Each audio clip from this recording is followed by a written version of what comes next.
a little bit and say a few words about this Zot Zeries, as we've been calling them in the School of Social Sciences, and about the kind of origin of this afternoon's event. So for those of you who don't know me, I'm Bill Maurer. I'm the Dean of the School of Social Sciences. I'd like to welcome you all to this afternoon's discussion of faculty projects that were funded as part of the Office of Inclusive Excellence's call for proposals on confronting extremism. And you may recall, if you're a member of the UCI community, that back after the events of Charlottesville in 2017, Vice Chancellor Doug Haynes released funds to the campus to help us build research portfolios and programs, educational programs, to understand and confront extremism. And then when the pandemic hit and we saw, a real uptick in anti-Asian and Asian American violence, because initially the pandemic was sort of Asian communities were blamed for the pandemic. And then also as we witnessed the racial disparities in the pandemic, Doug Haynes and other campus leaders thought that it would be appropriate to issue a new call under that same rubric of confronting extremism, but really focusing on COVID and the pandemic. So the projects were funded under a program called "Are We in This Together?" ? Advancing Equity in the Age of COVID-19. And I'm pleased to say that there were 4 projects that were funded involving faculty from the School of Social Sciences. And we have those folks with us here this evening, together with their collaborators from the School of Public Health. And what we'll do is each person will speak for sort of 8 or 10 minutes about the project that they're involved in or have just completed, I think in one case. And then we'll have each go one after the other, and then we'll take some time for a Q&A. Now, if you're unfamiliar with the Zoom webinar format, you can post a question in the little Q&A box, which is at the bottom of it's at the bottom of my screen. It's probably at the bottom of yours. Go down to the bottom, you'll see a couple of speech bubbles with Q&A. You can click on that and just write in your message. I'm going to be keeping track of those questions as they come in, and I will give them to our panelists near the conclusion of our event so we can have that kind of discussion. Again, thank you for coming, and I hope that you enjoy this afternoon's event. Our presenters are going to be Colin Bernatzky, who's a graduate student and PhD candidate in the Department of Sociology. And then next, Alana LeBrón, who's in the Department of Chicano and Latino Studies and the School of Public Health. Following Alana will be Graham Boucher, who's a professor in the Department of Political Science. And then lastly, Laura Enriquez from Chicano Latino Studies and Annie Rowe from Public Health will round out the presentations. And after that, as I said, we'll have Q&A. We are recording this webinar, so just be aware of that. And we'll be posting it later on the School of Social Sciences remote website, where all of our things that have to do with working and being remote, as we have been since March, currently live. So again, thank you for joining us. And with that, I will just hand it right off to Colin to kick us off. Colin? All right. Thank you very much, Dean Maurer. And hi, everyone. It's great to be with you all virtually today, even if I can't see some of you. So as mentioned, my name is Colin Bernatzky. I'm in the Sociology department, a PhD candidate. So I'm going to tell you a little bit about some research this summer in designing 2 educational models that seek to understand and respond to the rise in misinformation and online hate that have proliferated during the pandemic. So I am going to share my screen with you all. Okay. So when the Provost Initiative on Confronting Extremism was first launched in 2017, Dean Maurer oversaw the development of a new project titled Confronting Digital Extremism. So this is an open courseware, self-paced series of online modules examining how white supremacists and other extremists have exploited digital platforms to spread their ideology and recruit new members to their causes. There were initially 4 modules that were created and launched last year: case studies in disinformation, trolls and extremists, algorithmic exploitation, and toward a new digital civics. Each of these modules contains a short video lecture along with complementary readings, videos, and learning activities. So, as Dean Maurer mentioned, there's a second round of funding, and with support from the Office of Inclusive Excellence, the call for proposals to understand and advance equity in the age of COVID-19, we came up with 2 new models. We expanded to 6 from 4, and these new modules examine how the COVID-19 pandemic has exacerbated trends in misinformation and online extremism, as well as how this misinformation has undermined our public health institutions and challenged our collective commitment to equity and inclusion. So, under Dean Maurer's leadership and together with undergraduate research assistant Siana Vakian, we collected memes, articles, videos, and other content to help tell the story of how online extremism flourished during the pandemic.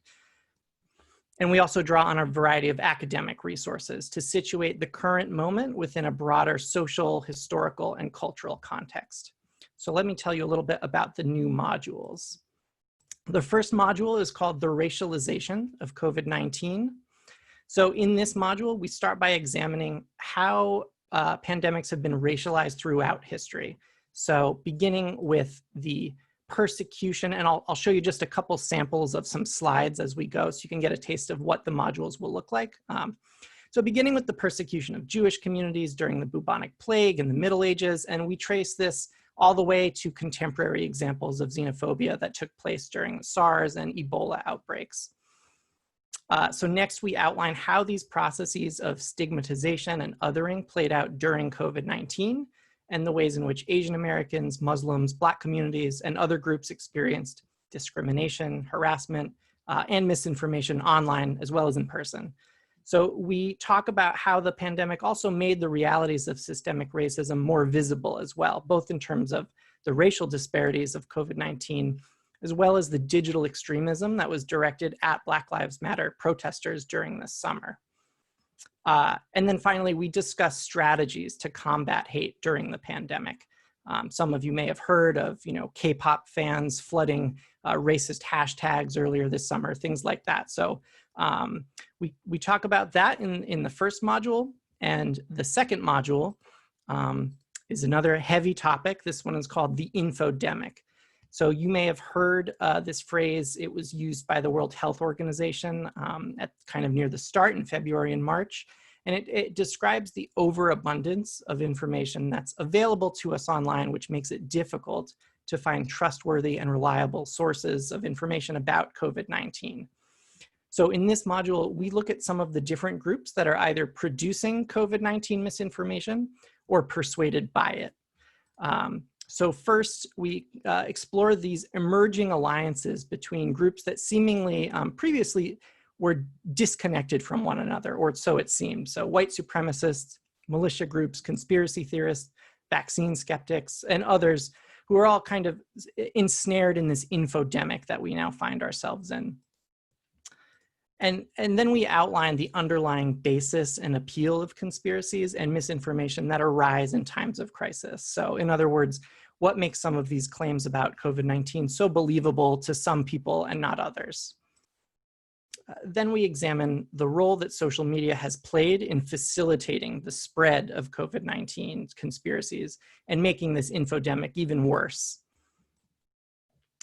And then finally, we, again, as with Module 5, we try to identify some potential solutions to mitigate the infodemic and to restore our digital ecosystem.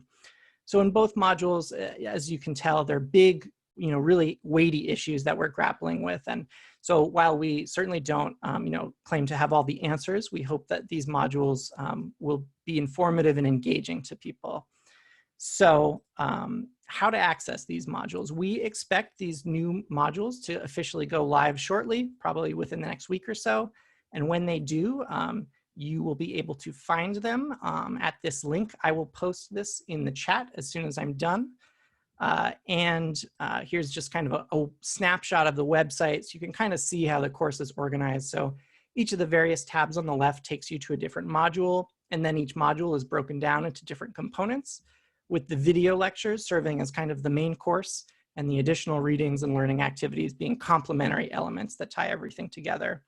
So we've tried to make these courses flexible enough that you can use any of the 6, or you can combine them all. And our goal is that these can be incorporated into high school, undergraduate, and graduate classrooms across a range of disciplines.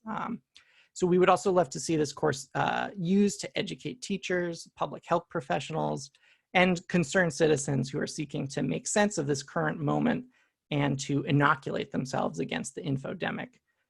So I managed to do it in less than 8 minutes. So that gives us more time for the Q&A. So thank you all for listening, and we look forward to answering any questions you might have during the Q&A. And with that, I will turn it back over to Dean Maurer. Thanks so much, Colin. That was terrific. And if folks aren't catching the link in the chat, if you just go to open.uci.edu, the course is currently spotlighted there. Even though only the first 4 modules are currently available, the next 2 are going to be uploaded anytime now. But it's just open.uci.edu, which is UC Irvine's open courseware site. And now I will turn it over to Alana LeBrón from Chicano Latino Studies and Public Health. Alana. Thank you so much, Dean Bill. And I would begin by thanking the OIE for their support of this work, and also the School of Social Sciences for creating this forum. So I'm going to talk a little bit about a very new community academic partnership called the Orange County Health Equity COVID-19 Community Academic Partnership. And I'm going to focus specifically on our work around shaping contact tracing initiatives locally with an equity lens.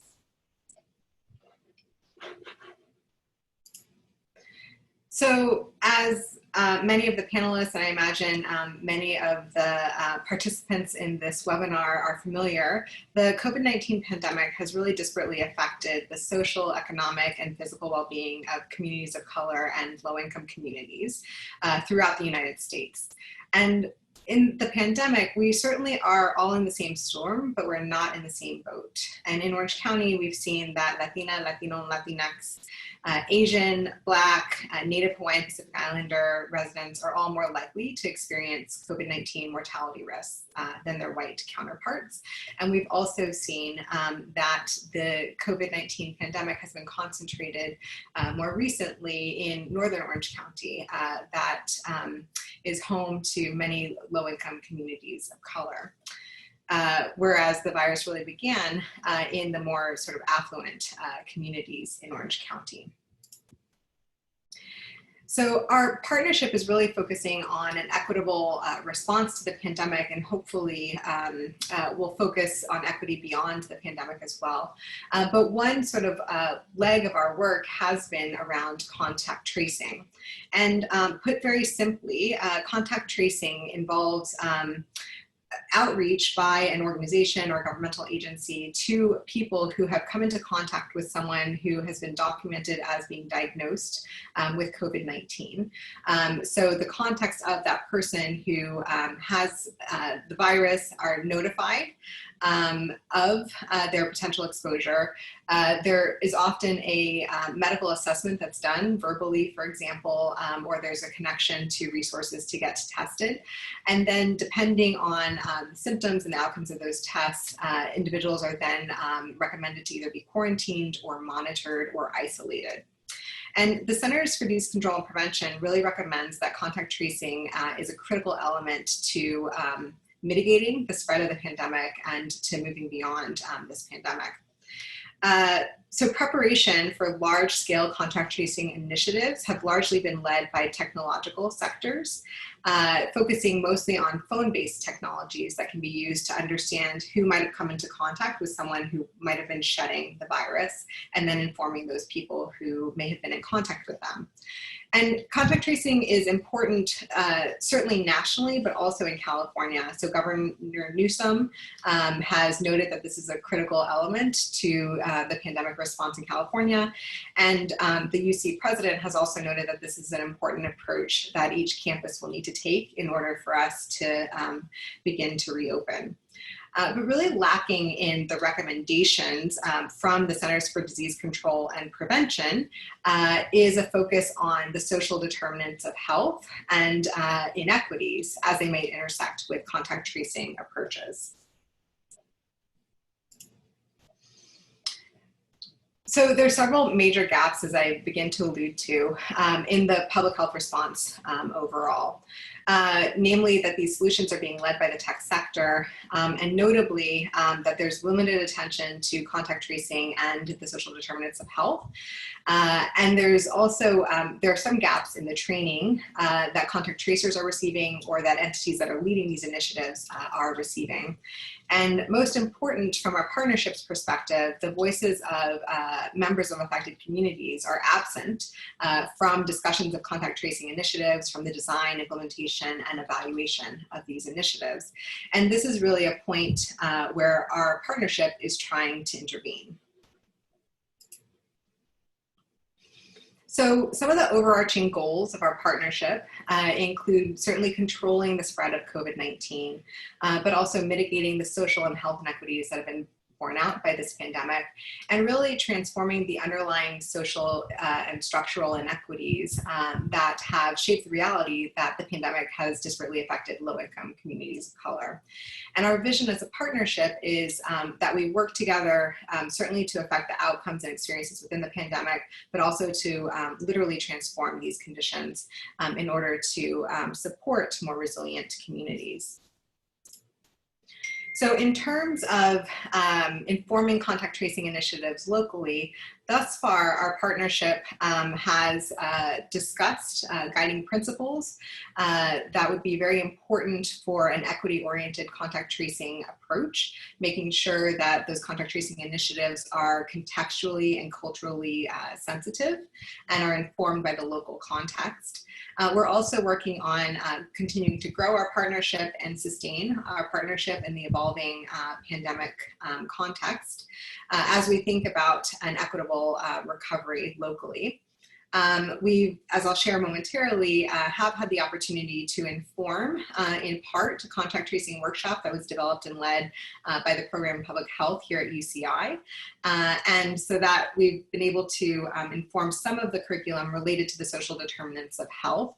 And we hope to disseminate in the future our partnership model, some principles that we've developed as a partnership in terms of contact tracing, and certainly the lessons that we've learned about the pandemic and ways to intervene effectively in terms of contact tracing. So in terms of who we are, the partnership includes several health equity community leaders, including representatives from Latino Health Access, the Coalition of Orange County Community Health Centers, Orange County Asian Pacific Islander Community Alliance, and it also includes several community members at large. And then from UCI side, there are several faculty in the program in public health, so Dean Bowden Albala, myself, Dr. Brittany Maurer, Dr. Daniel Parker, Sora Park-Tanjasiri, and June Wu. We are also very multidisciplinary in terms of our partnership, and I think that's reflected on the faculty side involved at UCI, which includes Salvador Zarate from Anthropology, Abigail Reyes from Community Resilience, Candice Lucas-Taylor from Pediatrics, and John Villamek and Cynthia Hawk from Family Medicine. And this bridging of community and academic perspectives and the representation of multiple disciplines and approaches at UCI was really critical as we could each understand the sort of multi-sectoral and multidisciplinary lenses that were important to bring to bear as we work towards solutions. So in several of our initial meetings, there were some emerging themes that have really shaped the direction that our partnership has taken. So again, noting that we're in the same boat, but not same storm, but not the same boat, we've highlighted the attention that's needed in Northern Orange County around testing, contact tracing, and addressing structural determinants of pandemic inequities. We've also worked to ensure that the voices of affected community members and and community leaders are incorporated in pandemic discussions.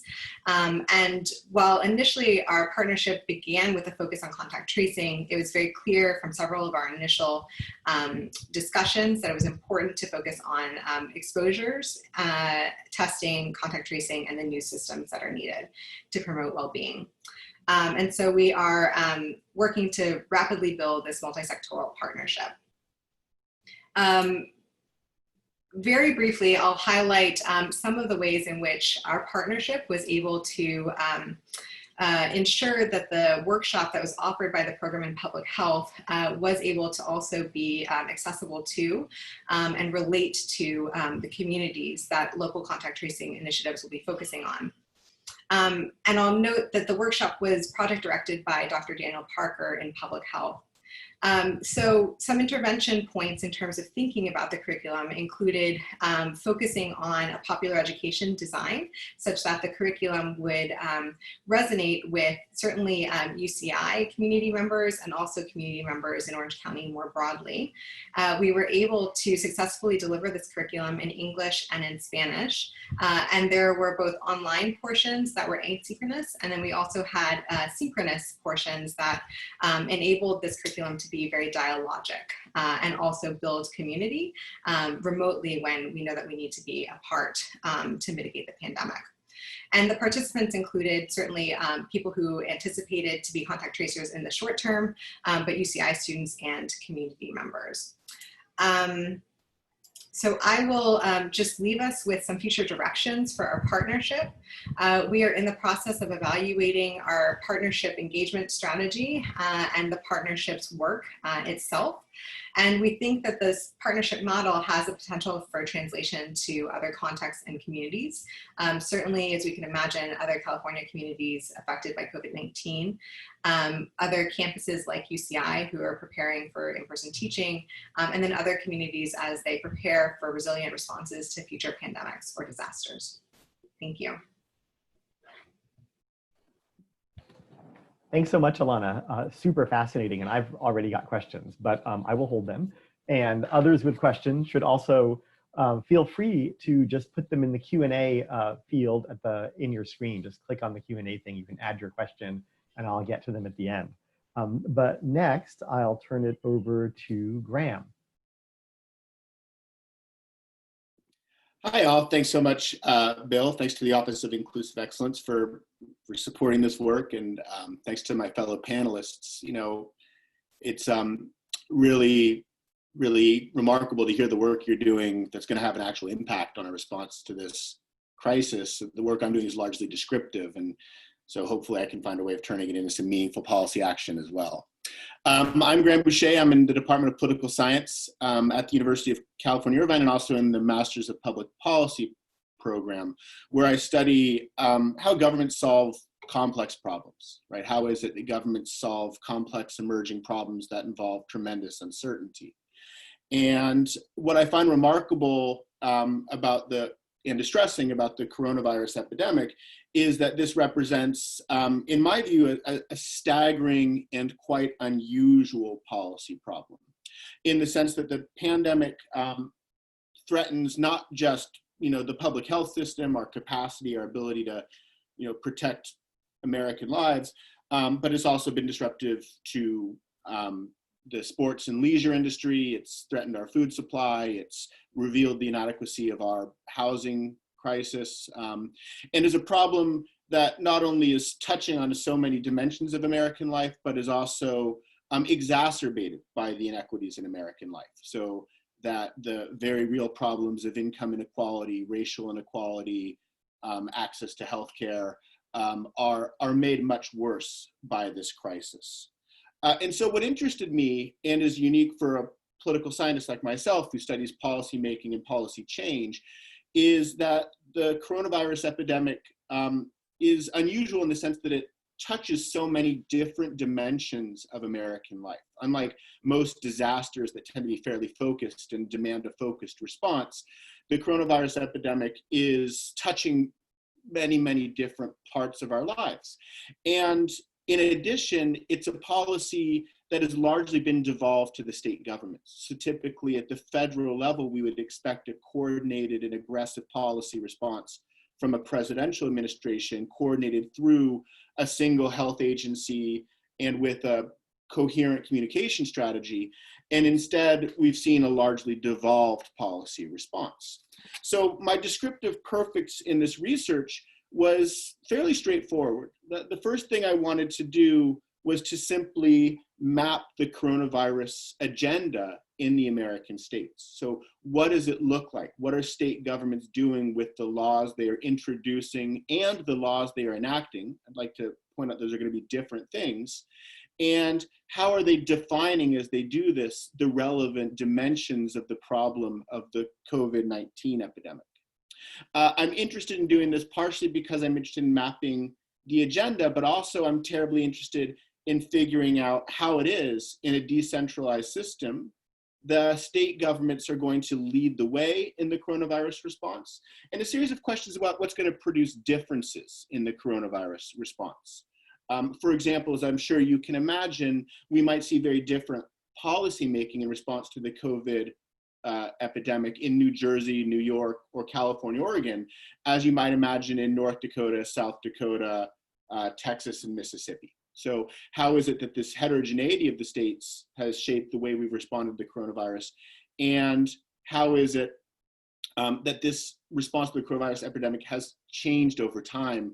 As I'm sure Colin could speak to, we've seen a distressing polarization and disagreement over what the effective and appropriate response to COVID is.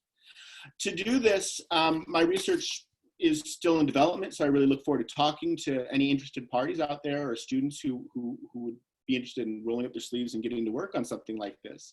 But what I've been doing is collecting the full universe of the state coronavirus lawmaking. So all of the bills introduced and enacted, the full text, to map what states have done, but then to take an additional step of going into the committee hearings of the deliberations about what should be done, to capture the audio and video feeds and then transcribe them.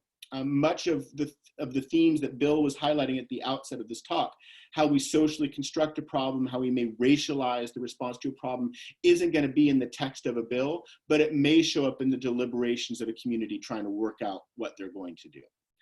The idea is then to look at both the bills and the deliberations in the coronavirus response, and first map what states have done, and then explore key differences in why and how states are approaching the problem.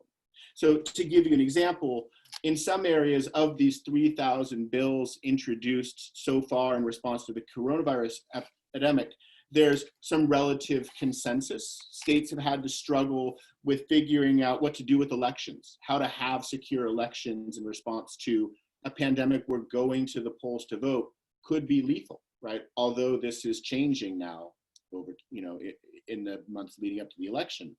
Similarly, with criminal justice reform, states have to figure out how to run prisons, protect prison populations, protect those who are involved in the carceral state and the court proceedings. And there's been fairly broad agreement across state governments that these are important issues to address. But then there are issues that have less bipartisan support, at least if we look at the ideological and partisan leaning of state governments, where, for example, we start to drill into how state governments have thought about issues of child welfare, issues of homelessness and youth homelessness, issues of housing insecurity. And we begin to see coastal states, central Midwestern states that are Democrat leaning, being much more willing to work on these problems within their committees than other states. A final and remarkable feature of the work so far is simply the differences in how active our states have been in the coronavirus epidemic and what that might tell us. So, for example, you might not be surprised to know that, California has already introduced 145 bills related to COVID. New Jersey had 449, but South Dakota has 6, North Dakota 1, Florida 6 bills. Some of the reasons are going to be because there's differences in the timing of their legislative sessions, but some of this is going to be a reflection of the differences in how aggressively they want to address this agenda. the takeaway could be a story of partisanship, or it could be a story of a success of a federal system where some states are going to be those with the capacity, resources, or demand to solve the problem, are going to develop those sets of laws that ultimately become appropriate for the other ones to pass. But these are things I'm going to be learning over the year of research to come. So with that, I'll look forward to your questions, and more importantly, I really look forward to hearing more of these presentations. So thank you so much. Thank you very much, Graham. Absolutely fascinating stuff. And again, if folks have questions, please feel free to put them in the Q&A chat field there. And I will now turn it over to Laura and Annie. Thanks. So let's see.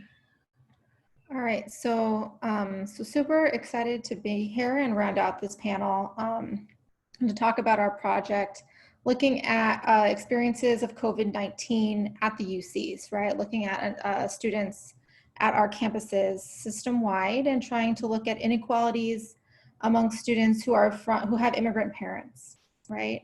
Specifically, 3 groups. So the timing of the pandemic, coincidentally, coincided with a big survey that we were fielding as part of a multi-campus research initiative focusing on undocumented students, US citizen students with undocumented parents, and US citizen students with legal immigrant parents, trying to look at the effects of self and immigration status on undergraduate student outcomes, particularly around academic outcomes and health and well-being. And as we had just launched the survey, the world shut down, and we decided to add some COVID items to our survey. So from the end of March through June, right, the remainder of the academic year, we were able to survey a little over 2,300 UC students from these 3 groups, and asking them a couple of items about COVID, in addition to lots of other sort of the survey that we've been, developing over the course of the past year. So we asked 3 new questions about the pandemic, 6 sort of outcome-based, items. How severe were the effects in terms of finances, academics, and health, and then also some write-in questions. So we've been working with that data over the summer and have some preliminary findings to share with you all. In terms of how students have been experiencing the pandemic. In particular, what we're seeing is there is a lot of similarities between undocumented students and also their citizen peers who have undocumented parents, and sort of that group being particularly vulnerable because of the structural position of their undocumented families. So I think Annie's gonna talk about this. Yeah, so as Laura mentioned, we have some preliminary results to show you from the questions that we asked. So we asked the students to talk about how much the COVID pandemic had affected them in sort of 3 dimensions: in their academics, in their financial strain, and in their mental health and their physical health. And so I'm going to start first with the academics. And so specifically, we asked them how much the pandemic had affected their attention to academics as well as their academic performance. So I just want to orient you all to the numbers that you're seeing here and the bars that you're seeing here. So the students, when we asked them how much COVID had affected them, they had the option of selecting a great deal, a lot, a moderate amount, a little, or not at all. And so on the top there, each of those, for the attention to academics, we have our 3 student groups. We have the undocumented students, the students with undocumented parents, and then the students with legal immigrant parents. And then we went ahead and graphed those who said a great deal, a lot, a moderate amount, or a little, and we didn't graph those who said not at all. So you can see the entire length of the horizontal bar is the total percent of students who said that they were affected in some way by the pandemic. So we started with academics because this was by far the dimension that students said they were affected the most by. And if you look at attention to academics, then the students who had undocumented parents, I'm also going to call them the mixed status students, nearly half of them said that they were affected a great deal. Their attention to academics was affected a great deal by the COVID pandemic. And then undocumented students and the students with legal immigrant parents, a little over 40% of them said that their attention to academics was affected a great deal. When we asked them about specifically their academic performance, the undocumented students and the students with undocumented parents had similar levels. A little over a quarter said that their performance was affected a great deal. And for the students with legal immigrant parents, 17% said they were affected a great deal. So if we look at the qualitative data for some clarification or ideas on why that might be, we see a lot of similarities in the responses of students who are undocumented or have undocumented parents. So even though all students were talking about having academic effects, those who were undocumented or had undocumented parents were had a lot of detail, right, about additional family responsibilities, also limited access to study space, right? So there's, this is a quote from a student talking about not having a place to study, having a lot of family responsibilities, that her family doesn't understand why she is in, or what being in school looks like, right? Remote school is very hard to understand. And there was a lot of a conversation around that, or a lot of responses around that, and not being able to have quiet time, right, until the middle of the night. And this is something that was very, very common in these responses. Additionally, students talking about sort of having a limited mental bandwidth, right, to actually focus on their academics, not being able to concentrate, being sort of distracted by other things. And that was, well, all students kind of talked about that limited mental bandwidth, or having to manage that fear of uncertainty or lack of motivation because of being brought on by the pandemic. A lot of that for these students was related to self or parental undocumented status, and the uncertainty that carries, in addition to how folks are going to be managing the pandemic and dealing with the uncertainty that comes with, right, sort of snowballing the levels of uncertainty that these students and families were feeling. So the next dimension that we asked the students to comment about was their financial stability, both for themselves as well as for their family. And so the first set of bars on top was how much the students reported that their own financial stability was affected. And I mean, just overall, if you look at the bars for the students with legal immigrant parents, for both their own and their family financial stability, you'll see that the bar is a lot shorter, which means that just generally, a lot more of these students said that their families weren't affected, or their own financial stability wasn't affected at all. But if you look at how much COVID affected the students' own financial stability, both undocumented students and students with undocumented parents, about a quarter of them said that they were affected a great deal. And 15% of the students with legal immigrant parents said that their own financial stability was affected a great deal.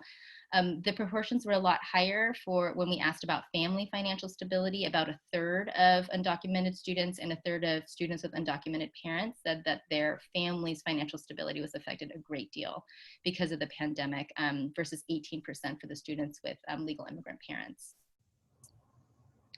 So then again, looking at that qualitative data on that, a lot of students, like legal immigrant, students with legal immigrant parents would write about parents' transition to sort of remote work or being able to negotiate that more.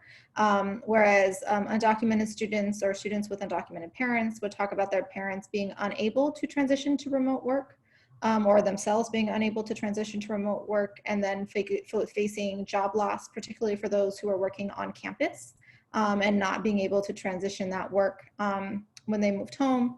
But then also, so if they were moving and not endangering jobs, but also jobs shutting down, being furloughed, having limited hours, or having to, so sort of navigating that in terms of the financial stability.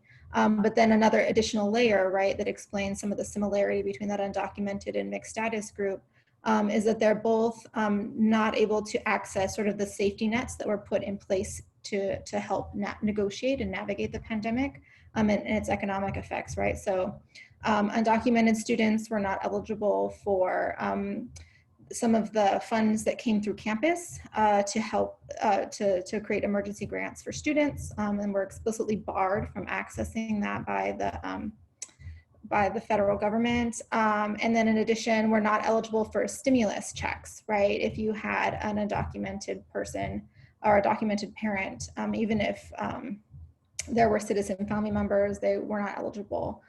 So you can see very much how a family legal vulnerability, right, and having an undocumented person in the family then limits your ability to weather that economic storm. Explaining a lot of those similarities between the undocumented and the mixed status group. So the last area that we asked the students about was their mental health and their physical health. And in general, this dimension, they didn't seem to be, they didn't have as much of an effect compared to the others. But still, if you look at mental health, 30% of the undocumented students said that their mental health was affected a great deal. And that's compared to the students with undocumented parents and the students with legal immigrant parents, which was both around 20%. Physical health was less. It was just around 20% for both the undocumented students and students with undocumented parents, and just a little under that at 17% for the students with legal immigrant parents. And again, this was something that came up less in the qualitative responses, but was more common amongst those with legal immigrant parents. So the thinking being is that when you're reporting back, right, the most extreme effects, that those who were undocumented or who had undocumented family members were less likely to write about physical health in terms of actual physical effects rather than fear of getting infected, because everybody was kind of writing about that. But for the most part, everybody was writing about mental health effects at some level, talking about the effects of social isolation and how that, you know, not being able to talk to anybody but their parents, or not being able to connect with folks, and how that cut them off from a lot of their coping strategies is kind of how we've come to understand it, right? The ways that they were used to coping with the stress of just school in general or stress in general.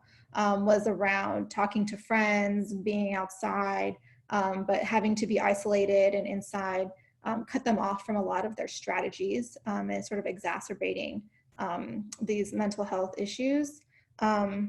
And then a lot of the physical health responses were really not necessarily about being sick from COVID, but the physical manifestations of their mental strain, right? So students talking about overeating or sleeping too much or too little.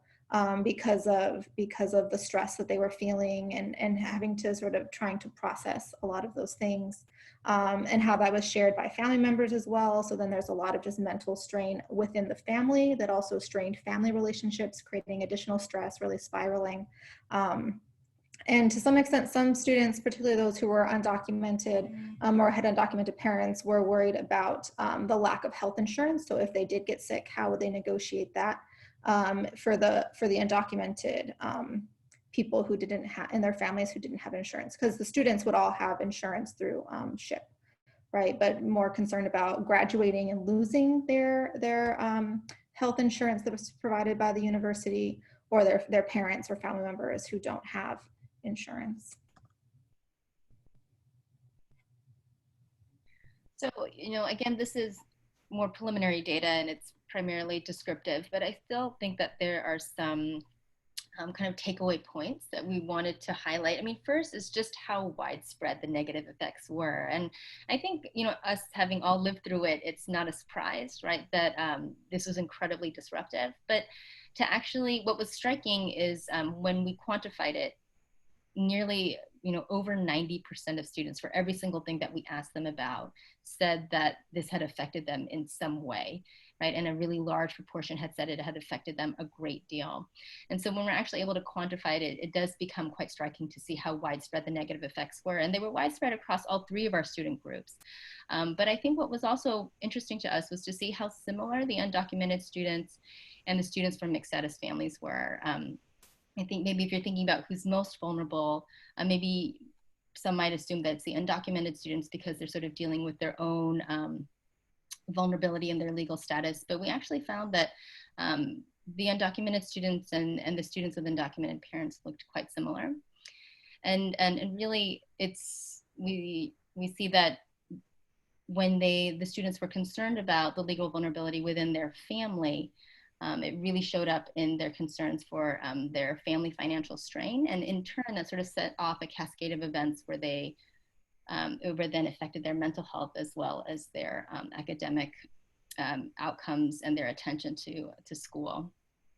So we're moving forward now to really think about how the campus as a community can either offset some of these negative effects among these different groups, and thinking about sort of the campus resources in two ways. One is instrumental resources, so financial aid, mental health services, counseling services, student career services, as well as some of the psychosocial resources that the campus community might provide, like feelings of belonging and feeling like you're part of a larger group. And so we've been taking a look to see how these two aspects of campus community might actually mitigate some of the negative effects of COVID-19. And it does seem like they do mitigate for the students with legal status parents, but less so for the undocumented students and the mixed status families. And so we think that we'll, through this, be able to pinpoint ways in which the campus can make some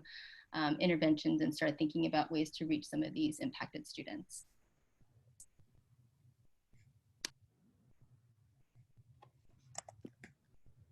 I'll turn it back over to you, Bill. All right, thank you so much. I mean, very, very interesting data and a lot to talk about there.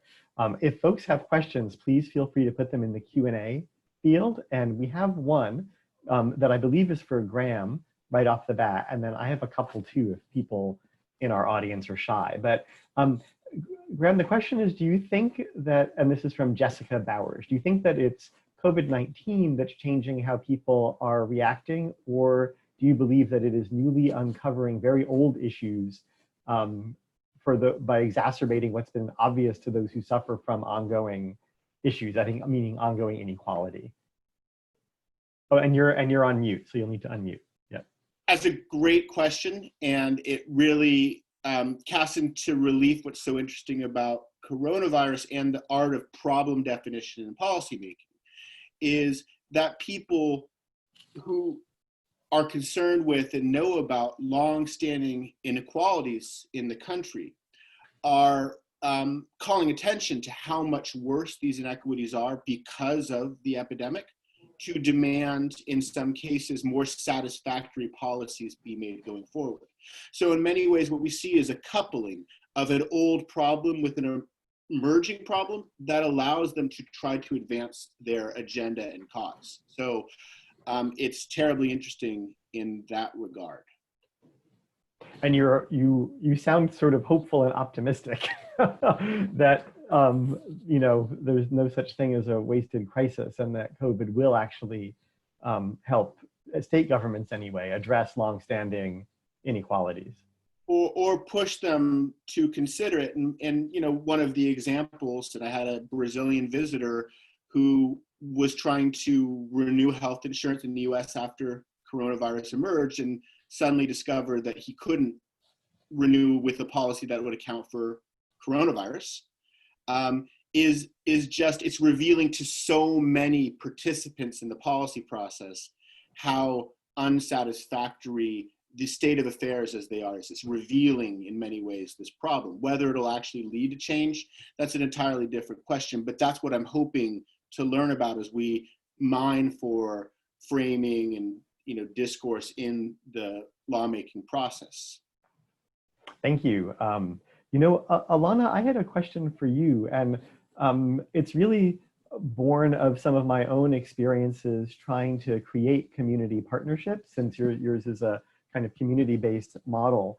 And I just wonder how you and your team have talked about the question of building trust with your community partners, and then also like being efficacious, right? And I don't mean to put those things in tension, but in my experience, they often have been. We're like, you build a lot of trust and it's really great, but you're doing so much of the work of building that trust that you're like not efficacious in the thing that you set out to do with the community partnership, right? We're spending so much time like getting to know each other and doing things and building up the relationship, but then the actual thing that we came together to do, we're not getting done?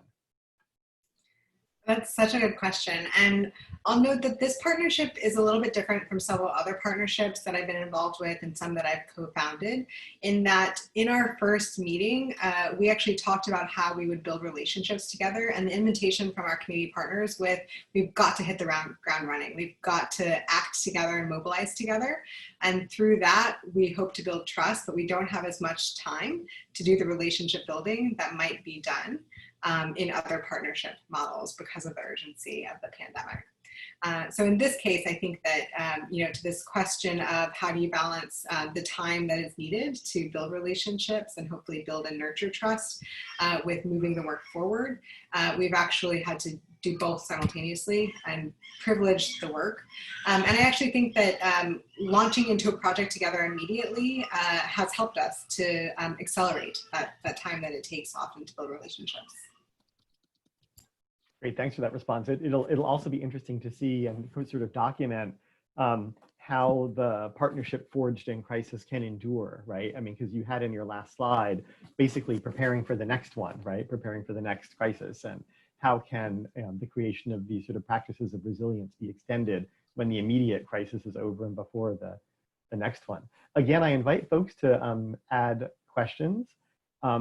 I can go on and on. So I actually had a question for Annie and Laura too, because looking at your stuff, looking at the data you presented as a dean, okay, as Bill the dean, not Bill the scholar, the first thing that jumps out at me is like, oh wow, mixed status, kids from mixed status families. What do we got for them, right? I mean, when I think about all of the programming that we do at UC Irvine, the Undocu Ally program and other stuff for undocumented students, blah, blah, blah, blah, blah. We have some of that, we could use more, but like the mixed status, the students from mixed status families question is one that makes me go, okay, what do we got? Do we have anything? What do we do? So I wonder if you guys could address that. So I think that's part of the connected to the initial question of our larger grant, right, is that we focused on undocumented students, but this group of students from mixed status families is largely left out of that policy conversation on campus, but also the scholarly conversation on immigrant illegality, right, in mixed status families, because we really haven't looked at young adults or adults in mixed status families. So a lot of that work is on children. So, I mean, I think those questions are connected, and our larger project is trying to identify ways that institutions can create change and create policies and practices that are supportive of students and are data driven. And we really don't have programming for students from mixed status families. We do have, so the one thing that does exist is the UC Immigrant Legal Services, which serves undocumented students. Well, it serves all students in immigration related things. So that would serve, it's pitched primarily as serving undocumented students and international students after a lot of the travel bans kicked in. But then also US citizen students who are trying to maybe petition a parent or negotiate other kinds of immigration policy would be able to use UC Legal Services for their immediate family members only. But that's something that most people don't really know about because they associate those legal services with the undocumented students. But other than that, that's not a group that we're reaching out to, but is having issues in terms of, completing the FAFSA when parents have not social security numbers, but other kinds of things, or trying to negotiate these other kinds of places. So we are seeing that some of our participants are accessing undocumented student services because they do also work with students who have undocumented parents. But for the most part, they're just kind of making do, it looks like, and trying to find pockets of support in other ways. Will you be putting together some kind of proposal to the campus? It's coming. By which I mean, put together a proposal to the campus. Yes, it's coming. We're we actually had a meeting today to start planning our report that'll come, that'll talk about this data that we talked about today, but focusing more on the academic and well-being outcomes absent COVID. and thinking through policy recommendations and a lot of those items. We had also we surveyed Cal State undocumented students. So we're putting a larger state of undocumented students report together. So both of those reports will be done hopefully this quarter. Fantastic, thank you. And I also can't resist asking Colin, Colin, you had done another project, which I don't know if it's complete or not, on anti-vaxxers. And I wonder, kind of, when you came into this thing, looking more broadly at digital extremism in the era of COVID, what surprised you? What were the kind of tow lines through between the two projects? What did you see that was like, oh yeah, I know that? And then what was like shockingly new? That is a great question. I think the thing that's changed the most since we first started doing research about the anti-vaccine sort of movement, people who have concerns or are skeptical somehow about vaccines. A huge difference now is that politically the issue was more bipartisan or nonpartisan. You had people who it cut across political ideology, and there's been a shift towards the right as the anti-vaccine sort of energy and movement has gotten much closer with sort of right-wing leaning, like a libertarian ethos about individual rights, and moved a little bit away from some of the, what we might stereotypically think about, the crunchiness factor. And what we see now is, at least in my own research, one thing that's very surprising to me is people who I've interviewed who were diehard, anti-vaccine proponents are now siding more with Trump, who is pushing forward a vaccine, or in a way that may be unsafe and is making lots of people kind of have concerns. And some of these activists are siding with him over the concerns that they themselves had formerly been banging the drum on. So I think that's the direction we're headed in, is kind of this consolidation behind a certain kind of identity, and some of the specific issues that people had about vaccines may kind of take a back seat to siding with, a certain figure, or however you want to say it.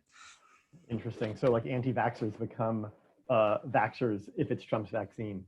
Yeah, thanks, Colin. There's one final question that's come in from Chengguan Huang, and it's a question for Alana. Would you say a bit more about the HECT workshop you mentioned? And then what I'm most interested in is how the workshops were structured to facilitate learning for and between the different parties.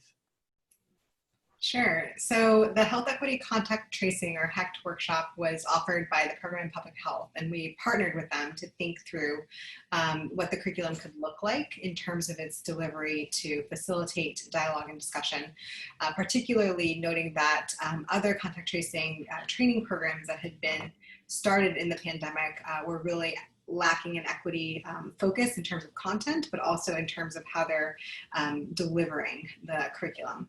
And so what we did was there were 20 sessions essentially, and the first session was a community forum where we invited local health equity community leaders to share their visions for a healthier community, and to share the experiences that they were witnessing on the ground in terms of equity issues in the pandemic. We also, at the last session, session 20, was another community forum, and this was a community forum where we transitioned the leadership and really elevated the voices of participants in that space. So we offered several discussion questions in terms of the structural determinants of the pandemic, and also in terms of the structural levers that could be pulled to create a more equitable society to prevent the inequities that we're seeing right now.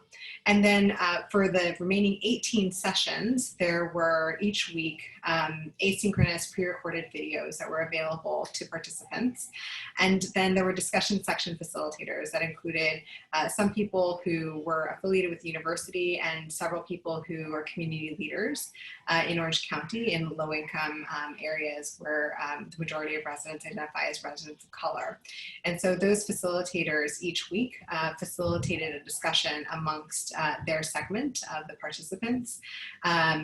And the discussion was really rich, and they did work to build community, to establish community agreements in this synchronous space. And since the conclusion of the workshop, have also invited participants to continue to be in dialogue with each other. Great, thank you. Thanks for that response. And you know, if folks have additional questions, please feel free to email us. You'll all be receiving a little email after this event summarizing some of the stuff and containing information, as well as a link to the posted webinar. We have gone over time. I know there was one further question, but I'll email that to Colin, for whom it was intended. And as I said, if there are others, please feel free to get in touch. Thank you all so much for these informative presentations. I think, you know, Alana just put it perfectly when she said, you know, we're in the same storm, but not all in the same boat. And it's really incumbent upon all of us, especially given our position in the university, to try to come to grips with how we can at least keep all those different boats afloat so we can navigate through the storm that we're in. Thank you all so much. I'd like to just take a moment as well, not just to thank our presenters, but also Andy Hill, Melissa Terlonis, Andrew Feifroth, and all of the others who helped make this possible and put on our webinar. I hope everyone has a terrific evening, and we will see you again at the next one of these. Thanks so much. Have a great night. Thank you all so much yet